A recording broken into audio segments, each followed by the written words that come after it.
Welcome to This Explainer. We're diving into a super frustrating reality today. I mean, think about it. Why could you be earning a genuinely great salary right now, but still find yourself completely broke by the 25th of the month?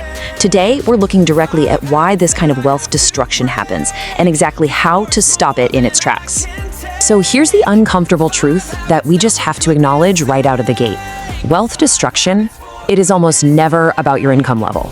It's actually about ordinary, everyday habits that feel completely harmless in the moment, but they quietly compound over the years to keep you poor. Think about this contrast for a second. I bet you know people making six figures who are absolutely drowning in debt-related stress, right? And on the flip side, there are people making half that amount who have real, substantial savings and literally zero financial anxiety. The difference between these two scenarios absolutely isn't luck, it's habits. It's those small, repeated decisions that dictate exactly where your money ends up, proving once and for all that being broke usually isn't about how much you make. All right, let's dive into habit one, the creep. This is lifestyle creep, and it happens almost automatically every single time you hit a milestone. You know the drill. You get a new job, maybe a bigger apartment or a nice little raise, and your spending just quietly goes up right along with that increasing income. You get a bonus check, and suddenly you upgrade everything around you. Honestly, if you genuinely can't tell me where last year's raise went, it went straight to lifestyle creep. So how do we fix it? Well, the cure isn't to just never upgrade your life, because let's face it, that's completely unrealistic. Instead, every time your income increases, you need to commit to putting at least 50% of that increase straight into savings or investments before you let your spending catch up. You have to secure the wealth first, and then you can totally enjoy the rest. Moving on to habit two, the minimum payment trap. Now, this one is devastating simply because it is so incredibly normalized. You open up your credit card statement, you see that low minimum payment number, you pay it, and you just move on with your life, right? But the actual cost of that habit is staggering. Paying only the minimum on a typical credit card balance can literally take over a decade to clear. And worse, you'll end up paying more in pure interest than the original amount you even spent in the first place. So the habit to break here isn't just to arbitrarily say, oh, I'll pay more.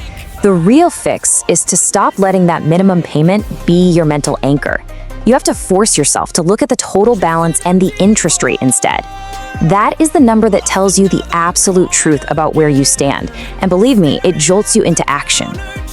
Okay, let's look at habit three, the visibility trap. This is where a total lack of separation creates constant, lingering anxiety. Picture all your money mixed together in one giant bucket. Your rent, your groceries, your fun money, your savings, just sitting in a single checking account. When you do that, you have absolutely no visibility. You have no real idea what is actually available to spend, which is exactly why people who genuinely aren't intentionally overspending still end up feeling completely broke. And the cure here is beautifully simple. You need structure. Moving from the chaos of one single account to the sheer relief of having separate accounts gives you immediate clarity. Set up separate buckets for your bills, for your spending, and for your savings. It instantly gives you boundaries. When your fun money account is empty, you just know you're done spending for the month. There's no guessing, zero anxiety, and absolutely no overdraft surprises. Which brings us to habit four, the convenience tax.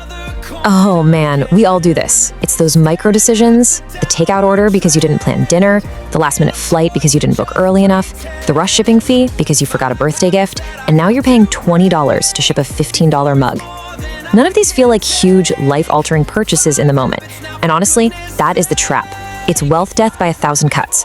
A $5 impulse decision here, a $20 fee there, and by the end of the month, hundreds of dollars have completely vanished simply because of decisions made under time pressure.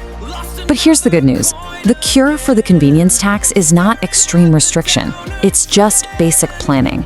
Seriously, creating a rough meal plan, booking things a few days early, or keeping a small emergency stash of gifts or essentials on hand, planning ahead is one of the highest return habits in personal finance, and the best part is, it costs absolutely nothing to start doing it. And finally, habit five, the planning deficit. This specific habit trips up so many hardworking people who finally get themselves out of debt only to treat no debt payment due this month as extra money to spend. I call this the tragic phenomenon of the evaporating debt payment.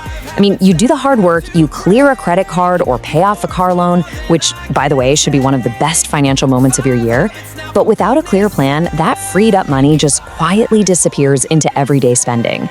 So the structural cure here requires immediate action. Step 1, celebrate the win, you totally earned it. But step 2 is absolutely crucial.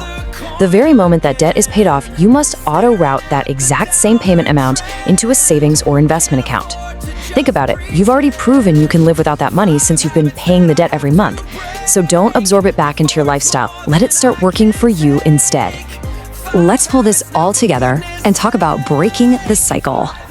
Here's your rapid-fire recap. 1. Stop lifestyle creep by saving half of every single raise. 2. Ignore minimum payments and stare down the total balance. 3. Separate your accounts to gain actual real-life visibility. 4. Plan ahead to stop paying convenience taxes. And 5. Redirect those freed-up debt payments straight into investments. Do you notice something here? None of these 5 wealth-destroying habits have anything to do with your baseline income, and all 5 are completely fixable starting right now. If you caught yourself nodding along today, hey, don't feel bad. That's just highly useful information you didn't have a few minutes ago. But it does leave you with a really important choice. If you keep repeating these exact same habits, will your next pay raise actually make you wealthier, or will it just fund a more expensive version of being broke? Let us know in the comments which habit you're breaking first, and definitely keep exploring these explainers to build out your financial toolkit.